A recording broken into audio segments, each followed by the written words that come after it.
What changed my life is this bang on the door. Like, somebody knows you're having a tough time. Everyone has a tough time, and they just want you to have a great Thanksgiving with your family. We had no money and no food. We were always poor, but I mean, we wouldn't have starved. We had saltine crackers and peanut butter, right? But when everybody else around you was having a big Thanksgiving dinner, it was pretty depressing. And my mom and dad were saying things to each other that once you say them, you can't take them back. And I have a younger brother, 5 years younger, and a younger sister, 7 years younger. So I felt like the parent almost. I'm trying to protect them. I'm only 11 years old. And what changed my life is this bang on the door. I go to open the door, and there's this guy, big guy with groceries in both hands. And he had a pot on the ground with an uncooked turkey. And he looks at me and says, "Is your father here?" And I'm like, just one moment. I'm just like, this to me was like Christmas, right? This is the greatest thing. It's going to stop the fighting. It's going to be incredible. So I go to my father and I say, Dad, there's somebody at the door for you. And he's yelling at my mom through the closed door that she slammed on him. And he goes, "You answer." I said, "I did. It's for you." He goes, "Who is it?" I said, "I don't know." They said, "They got to talk to you," right? And I had this level of excitement, like little boy excitement, like this is going to be the greatest thing. And my dad opens the door, and I'll never forget the look on his face. He got angry, which shocked me. And he said to the man, "We don't accept charity," before the guy even said anything. And he went to slam the door, and the guy had leaned in slightly, so it hit his shoulder, and it bounced off of him, which made my dad even madder. And then he said, he goes, Sir, I'm just the delivery guy. Somebody knows you're having a tough time. Everyone has a tough time, and they just want you to have a great Thanksgiving with your family." My father says, "We don't accept charity." He goes to slam it again. But I think because he leaned in, his foot came in now it hit his foot and bounced open again. It's just like, now I got fear running through my body because I know my father, right? And my father looks at him, and the guy looks at him and says something. I thought my father was going to punch him in the face. He didn't do it mean. He had a softness in his face, and he said, "Sir," he saw me, and he said, "Don't make your family suffer because of your ego." And the veins of my father's side of his neck were like this. He's beet red. I thought for sure he was going to punch the guy. And then all of a sudden his shoulders dropped, like defeated. He took the groceries, he slammed them on the ground, slammed the door, didn't even pick up the turkey, and didn't say thank you or anything. And shortly after that, he left our family, which to me at the time was the worst experience of my life, I thought. So I was kind of obsessed with trying to figure out why. And I didn't figure it out for a couple of years. I had versions of it in my head, but now I use it in my life every day. And so I submit it to your viewers as well. These are the 3 decisions that I think everyone makes every moment. First, you're doing it right now. What are you going to focus on? You're going to be focusing on my story I'm telling you. You're going to be focusing on the next question you're going to ask. You're going to be focusing on how your stomach feels if you've not eaten. There's a million things you could focus on, literally. But we don't experience life. We experience the part of life we focus on. And so the bottom line is, I know my father and I had a different experience because we had different focuses that day. I was focused on his food. What a concept. This is cool. He was focused on that he had not taken care of his family. And I know that because, he said it about 20 times under his breath, and my mother echoed it, of course. The second decision, though, the minute you focus on something, your brain has to decide, what does it mean? And meaning is what creates emotion, and emotion is where your life is, right? And so the quality of your life is the quality of your emotions. If you got $1 billion and every day you're pissed off and angry, your life's quality is called pissed off and angry. If you got 3 beautiful children, a husband or wife you love, but you worry all the time, your life is worry, So his focus and then his meaning, that was the worst part. The meaning he gave it was that he was worthless and didn't belong here. And that usually leads to the third decision, which is, what are you going to do? If we make the right decisions, the first one is what we're going to focus on, and that's just a habit. You change anything. Take that person. Why is that person depressed still? Because all that drug does is numb you. Mm-hmm. And numbing doesn't deal with the issue. What's the real issue? You're constantly focused on what's missing versus what you have. You're focused on what you can't control. And there's 2 worlds, right? The external world, the internal world. We can't control the external world. We can influence it. We can't control it. If you think you're in control, you have a deep illusion. It's the part we can control is what's going on inside of us. And that we can control what we focus on. We can control the meaning. We can decide the meaning. We're the meaning makers, and we can decide what to do. And when we make those 3 decisions, we're in control of our life, and all the anxiety tends to go away, especially if we're trying to do that to serve something more than ourselves.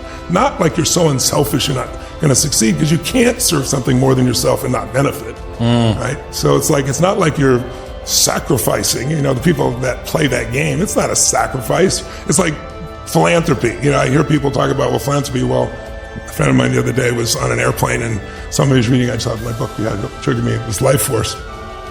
And the person was really into it. And he said, hey, he's known me for 45 years. And he says, what do you think of that book? Oh, it's incredible, the stem cells and this. You can't believe the breakthroughs. And I don't know why we didn't know about this. And blah, blah, blah. What do you think of the author? Oh, he seems like a really good guy, and he donated all the profits to feed people. Of course, he's totally rich. So, I mean, it's easy when you're rich, right? And my buddy turns to him and he said, well, what if I told you that I knew him since he was 17 years old, 45 years ago? And that I remember when he had $20 to his name, there was a guy in the street and he gave him $10 and told me that the time to give is when you don't have it. And he said, and I watched him build that all the way up there. He taught me that if you don't give a dime out of a dollar, you're not going to give 100 million out of a billion, right? And it's like people look at things and they make their focus something like, oh, I'm sacrificing, or I'm going to do philanthropy because, I'm rich. No, you do philanthropy because it's a source of kindness and love. Philanthropy can be your attention. Philanthropy can be your time. Philanthropy can be $1, $5. Philanthropy can be you're in line with people in Starbucks and I remember doing this research, I couldn't believe it. If you buy 5 people who you don't know their coffee, you get a biochemical change that has a more lasting impact than most things you could purchase for yourself, including large purchases. So it's intelligent selfishness is the truth. You can't possibly do good and not feel good. When you want some self-esteem, do something worthwhile beyond just yourself. The reflective glow of doing something for everybody else is, it's an odd. It kind of makes it difficult to be selfless when you actually think in that way. Like, the most selfish thing you can do is to be selfless. There is truly nothing that is particularly selfless. That's right. In that way. I think everything happens for a reason. I think there's a higher purpose. I think it's my job to find it. I think that life happens for us, not to us, but it's our job to figure it out. And a lot of times I feel like something's happening to me. So I'll give you an example. It's like not being fed as a child, I've fed, 10 years ago, I decided I'd been feeding people my whole life since I was 17, 2 people, 4, 8. I built up a couple million people a year. My foundation fed 2 million, I fed 2 million. And then I was writing this book, Money Master the Game, and I'm interviewing Ray Dalio and Carl Icahn and Warren Buffett and all these multi-billionaires.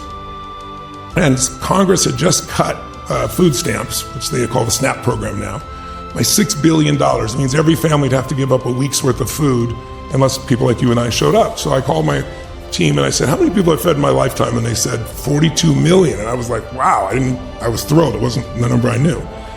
And I said, what if I did that in a year? What if I, as much as I've done in my whole life in a year, 50 million, and what if I did 100 million a year? What if I did 100 million a year for 10 years and did 1 billion meals? And I did it in 8 years with Partnership to Feeding America. And it's like, when you do that, when you produce a result that seemed impossible, then what's next gets even bigger and even more available, right? It just expands. You're pre-framed to be able to do even more versus reframe. And so now, because of the war in the Ukraine, most people don't realize it's the breadbasket for Africa. So there's about 11 nations that are on the verge of famine. You'll never hear about it in the news. No one cares. And then you need fertilizer.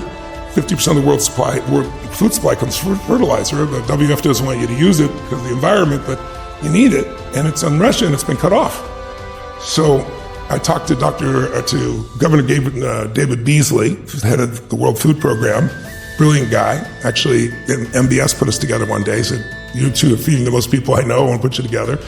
And I said, how big is the problem? And he said, Tony, normally you'd be in a position where, maybe there's, 8 million people that are on the verge of starvation. He goes, this year it's 350 million. And he goes, and no one's doing anything about it. And I said, so how many meals would we need over the next 10 years to make the transition until we get sustainability? He said, you need 10 years. I said, what would it be? And he said, I don't know, Tony, maybe 50, 60, 70 billion meals. I said, let's do a 100 billion meal challenge over the next 10 years. I said, I did 1 billion. I wasn't a billionaire when I started. I said, you're going to get blessed by doing these things. I'm sure I can find 99 other people somewhere in the world to do this. But because I kept pre-framing myself, this is a must, this is not a should, it's not a reframing job, I just came up with a different plan. And I'm really proud to tell you, we did 30 billion meals we just announced in our first 2 years. And we're on track this year to be at 60 billion. I know who the hell I am. And it's like, I'd love to serve everybody. It's not going to be right for everybody. I'm totally fine.